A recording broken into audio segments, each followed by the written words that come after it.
Hola, ¿qué tal? Les damos la bienvenida a una edición más de nuestro programa Democracia en la Mesa.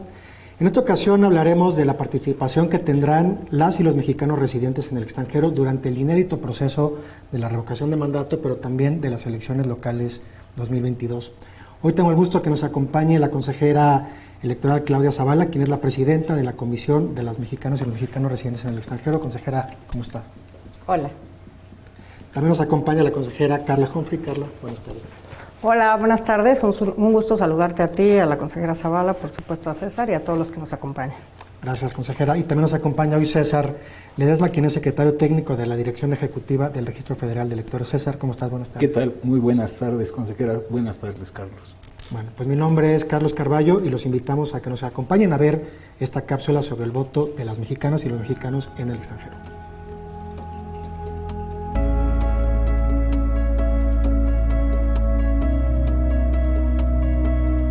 ¿Qué es la revocación de mandato? Un derecho constitucional a participar para decidir si se le revoca el cargo al presidente de la República a partir de la pérdida de la confianza. El Instituto Nacional Electoral, INE, garantizará que las y los mexicanos que vivan en el extranjero puedan ejercer su derecho de participar en la revocación de mandato del presidente de la República. Las y los mexicanos que vivan fuera del país podrán emitir su voto exclusivamente a través de Internet. La ciudadanía que desee participar desde el extranjero deberá registrarse con su credencial de elector vigente del 5 al 25 de febrero del 2022. Para más información, consulta la página votoextranjero.mx. Este 10 de abril todas las opiniones cuentan. Participa y celebremos la democracia.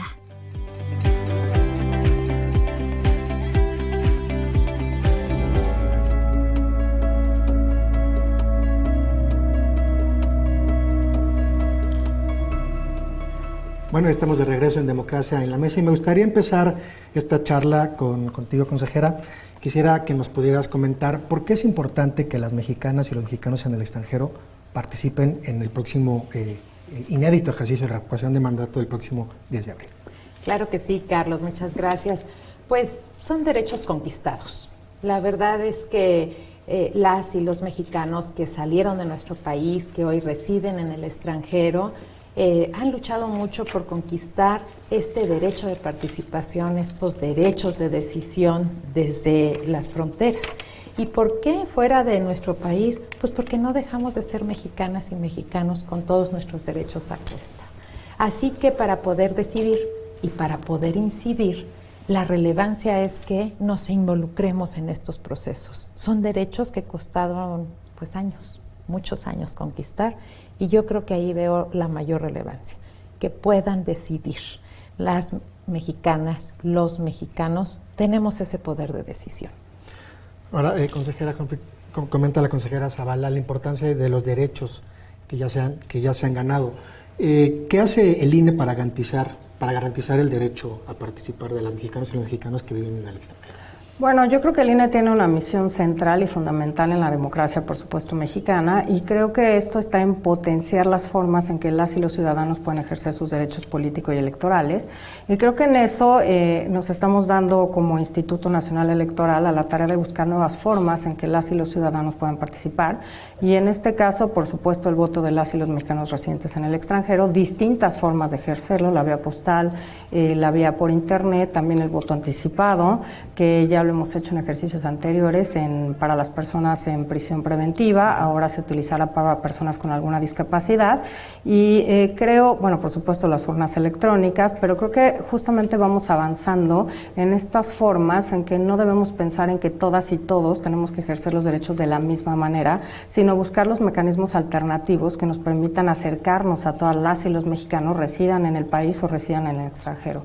Y creo que esa es la importancia de poder voltear a ver a todas esas personas que por distintas razones no viven en nuestro país, pero que quieren tener y que su voz se escuche en las elecciones o, por ejemplo, ahora en los procesos de participación ciudadana, concretamente en la revocación de mandato.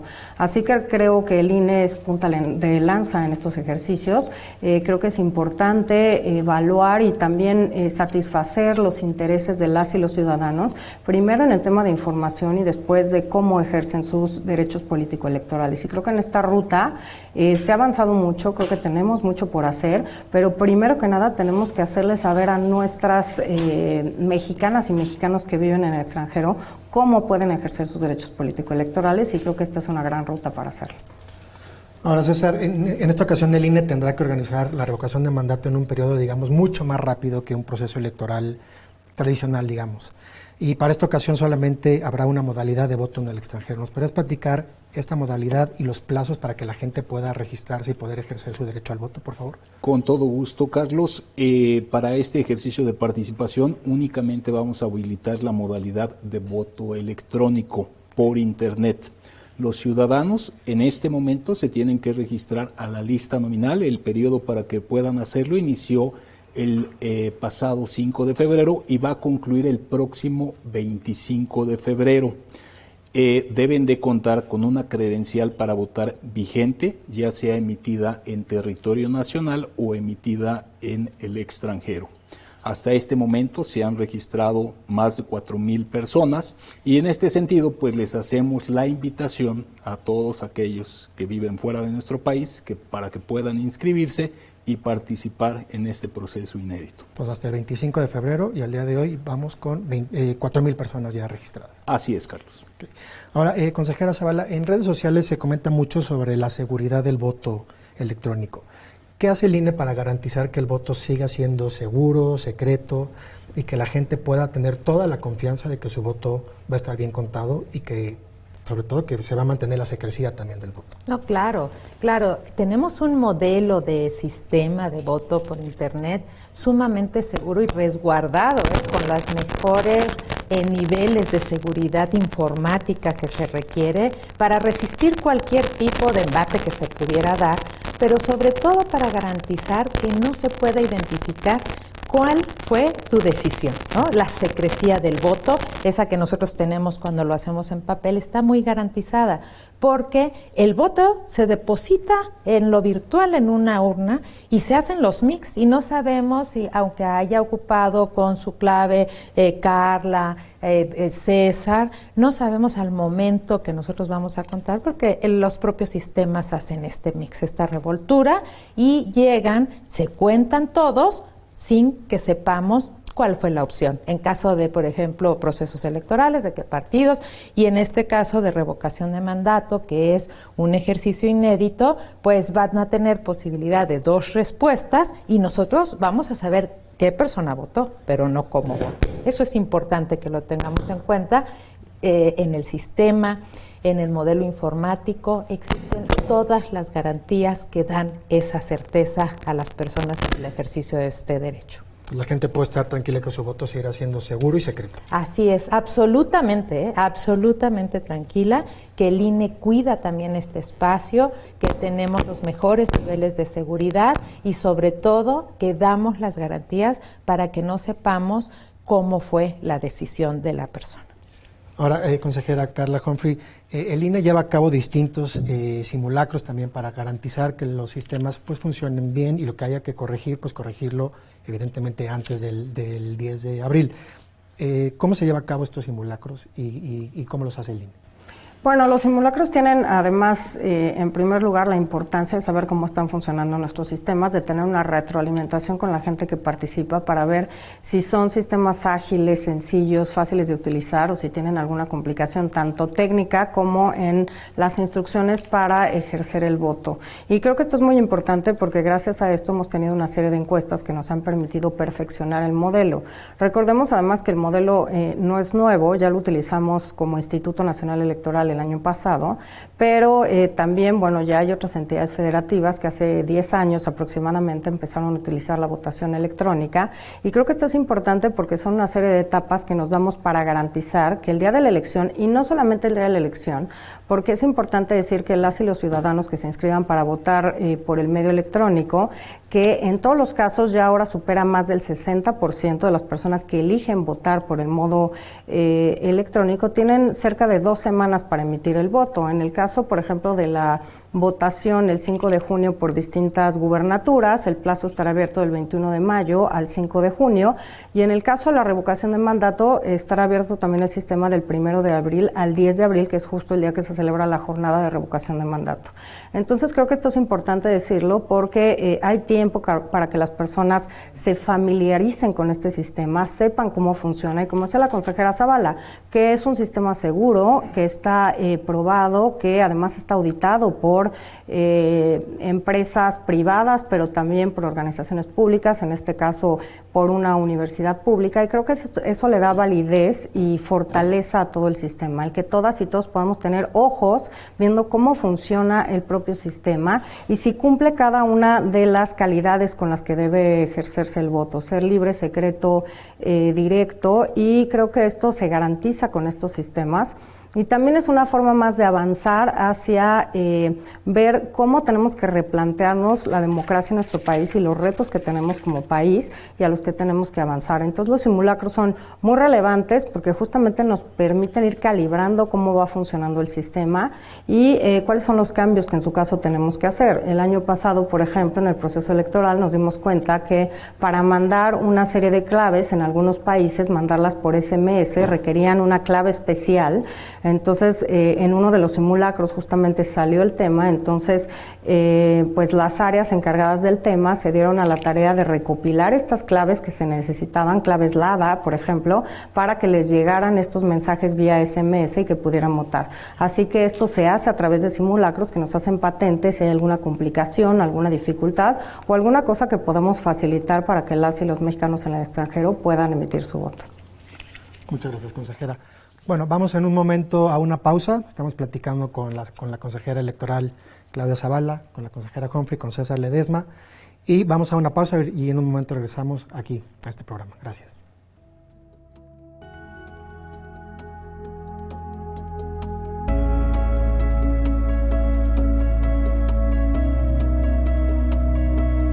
Para participar en el ejercicio de revocación de mandato necesitas 3 cosas. Tu INE vigente.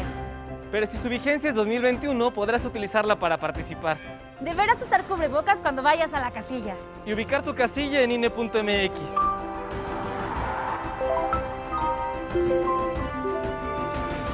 El ejercicio de revocación de mandato va y va muy bien. Este 10 de abril, toma tu decisión, participa y celebremos nuestra democracia. ¿Mi INE? Nos une.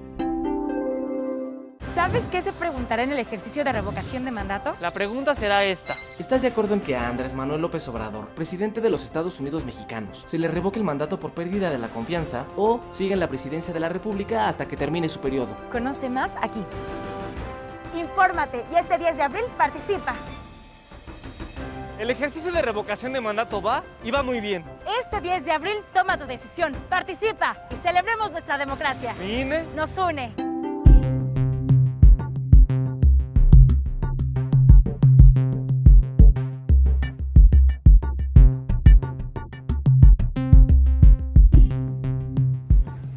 Estamos de regreso. César, ¿nos podrías platicar, por favor, cómo se va a llevar a cabo este proceso de socialización o familiarización del sistema para que las mexicanas y los mexicanos en el extranjero puedan votar o emitir su opinión para este próximo 10 de abril de la revocación de mandato, por favor?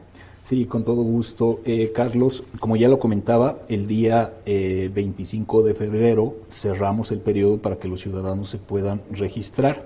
El Consejo General del Instituto va a declarar válida y definitiva la lista nominal el día 23 de marzo, a efecto de que los ciudadanos que se inscribieron a esta lista reciban sus claves de acceso el día 26 de marzo. Okay. Y a partir del 27 de marzo y hasta finales de este mes puedan entrar al sistema para conocer el funcionamiento. No van a poder emitir su voto en este periodo, pero sí van a conocer toda la funcionalidad, a efecto de que a partir del 1 de abril y hasta el día 10 de abril a las 18 horas tiempo de la Ciudad de México ya puedan llevar a cabo su ejercicio de participación, es decir, entrar al sistema y marcar la boleta por su preferencia. De acuerdo, César. Y bueno, en 2022 no solamente tenemos revocación de mandato, también tenemos procesos electorales locales en 6 entidades, de las cuales 4 tienen en sus constituciones, digamos, locales, el voto en el extranjero. Consejera, ¿nos podría platicar de cuáles son estas entidades y cómo se va a llevar a cabo este proceso, a diferencia del de revocación de mandato? Claro, a ver, todas las personas que sean originarias de Aguascalientes, Durango, Oaxaca y Tamaulipas van a poder participar votando para elegir gobernador, gobernadora, y lo van a hacer por 2 modalidades. Aquí sí hay 2, hay más tiempo, se programa más. Van a ser 2 modalidades. Uno va a ser la postal y otra va a ser la electrónica. En cualquiera de las 2 modalidades, déjenme decirles que llevamos arriba la elección de la modalidad electrónica, quizá porque es mucho más fácil también llevar a cabo el proceso, pero la postal también está a su disposición. Así que su credencial es muy importante, es la llave que va a abrir esta posibilidad de ejercer el derecho. Hay que contar con una credencial. Si no la tienen, ir al consulado, a la embajada, con sus 3 documentos básicos: un comprobante de domicilio que no sea mayor a 3 meses del lugar donde residen, una identificación con fotografía, hay muchos tipos de identificaciones, y un acta de nacimiento o un documento que acredite tu nacionalidad. Es importante porque esta va a ser la llave que les permita elegir a su gobernador o gobernadora en estos 4 estados. Consejera Carla Humphrey, ¿cómo vamos en la implementación en México del voto en el extranjero, ya sea en la vía postal o en la vía electrónica? ¿Cuál es su lectura sobre en qué momento estamos actualmente? Bueno, claramente ya llevamos muchos años en que se ha utilizado la vía postal para recabar la votación de las y los mexicanos residentes en el extranjero, y hablábamos hace 10, 12 años que eran como súper ciudadanas y ciudadanos los que tenían que votar desde el extranjero, porque tenían que inscribirse, venir a sacar su credencial, no había credencialización en el extranjero, recibir un paquete electoral, pagar por enviarlo a México en este correo certificado en los plazos señalados para que fuera computado. Y creo que se ha hecho un esfuerzo por agilizar, por hacer que las y los mexicanos en el extranjero no tengan que incurrir en ningún costo por emitir su voto, ya sea postal o electrónico. Ahora, además, que era un reclamo muy importante en 2012 y que se retomó en 2014, la posibilidad de que se puedan credencializar desde el extranjero o en el extranjero. Y además creo que es muy importante señalar que la credencial para votar es gratuita. Entonces hay que acudir a las sedes diplomáticas del gobierno mexicano a tramitar su credencial para votar. Creo que es el paso muy importante que se dio para que cualquier mexicana y mexicano pueda ejercer sus derechos políticos electorales, y ahora los estamos ampliando, obviamente por mandato constitucional y legal, a estos procesos de participación ciudadana directa. A título personal, creo que las cifras lo demuestran. Llevamos más del 60% de personas que eligen la votación por Internet. No ha habido grandes cuestionamientos ni impugnaciones respecto a la votación por Internet, y creo que debemos seguir avanzando en esta ruta. Creo que tenemos que pensar en un México que hay que analizarlo por contextos para ver dónde se puede implementar qué tipo de votación, es decir, en urna electrónica, un sistema electrónico, una urna tradicional, e ir avanzando hacia un sistema electoral sin papel, que no tenga tantos candados, con procesos electorales inclusive más cortos, quizá además, por supuesto, más baratos, y que nos permitan acercarlos a la ciudadanía en general, viva aquí o viva en el extranjero. Creo que el ejercicio de esos derechos es lo que debe poner el INE como reto para ampliar las posibilidades en que las personas podamos incidir en el rumbo que queremos que tome nuestro país. Al final de cuentas, las decisiones públicas nos corresponden a todas las y los mexicanos. Y ahora que comentaba la consejera Carla Humphrey, creo que es muy importante que las mexicanas y los mexicanos en el extranjero ya pueden tramitar su credencial. Esta credencial tiene los mismos medidas de seguridad de la que se emite aquí en México, por un lado, César, y por otro, si nos pudiera dar un corte de cómo vamos en el registro para proceso electoral local 2022, por favor. Sí, con todo gusto, Carlos. La credencial tiene exactamente las mismas medidas de seguridad. De hecho, todas se fabrican aquí en la Ciudad de México en el mismo centro de impresión de las credenciales que se tramitan en territorio nacional. Comentarte, bueno, el periodo para que los ciudadanos se puedan registrar para estos procesos electorales inició el mes de septiembre del año pasado y va a concluir el 10 de marzo, es decir, aproximadamente en un mes, a efecto de que se puedan inscribir. Hasta este momento llevamos más de 8,600 personas que se han registrado.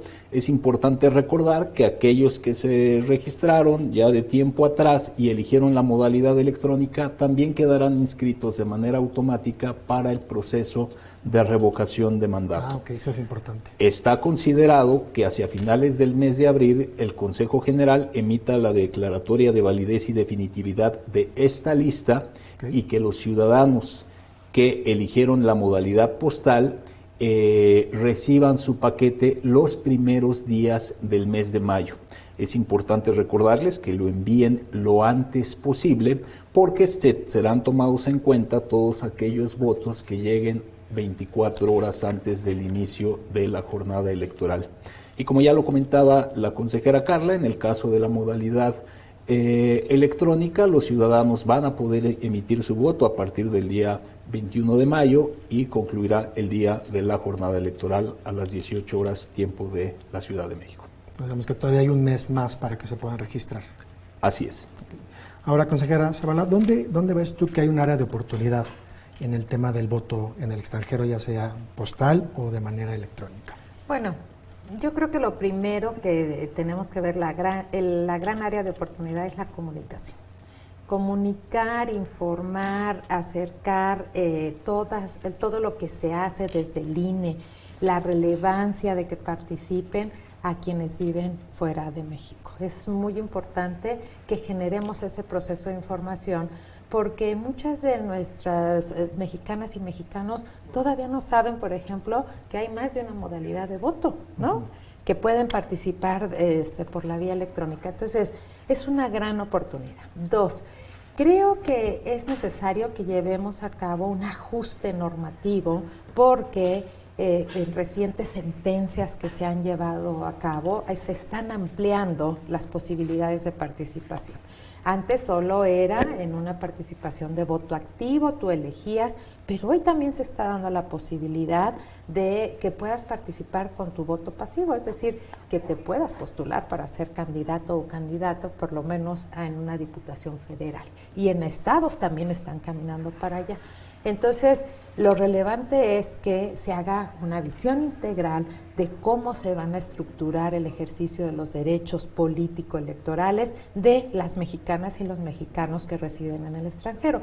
Sobre todo porque creo que, afortunadamente, ya se derribaron muchos obstáculos que se tenían respecto de la participación.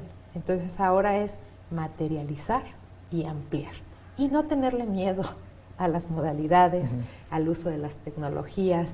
Eso nos facilita el ejercicio de los derechos. Ahora, consejera Carla, ¿usted vería en un futuro que en México, en la ciudad, bueno, en todo el país, más bien no en la Ciudad de México, sino en todo el país se llevara a cabo ya elecciones 100% electrónicas y toda la parte de papel y los materiales dejarlos de lado y que todo fuera electrónico?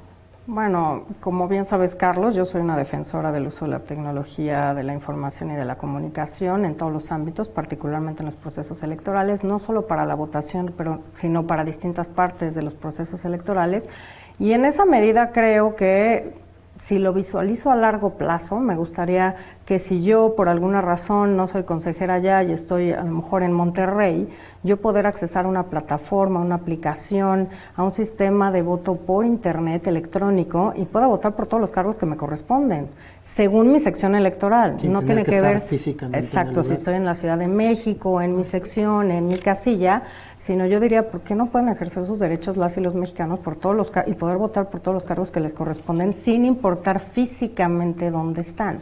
Creo que hay que transitar a una identificación digital, a una credencial para votar digital, que esta sea la llave para poder abrir los sistemas, para que puedas participar. Y lo digo, imagínense este año, podríamos haber tenido no solo la revocación de mandato, sino estos 6 procesos electorales, 4 de ellos con votación en el extranjero y además una consulta popular en el mes de agosto. Entonces tendríamos procesos, por decirlo así, en abril, en junio y en agosto. Así que tenemos que pensar en formas de hacerlos más ágiles, a menos costos, más rápido y que la ciudadanía pueda participar de una forma más fácil y más ágil.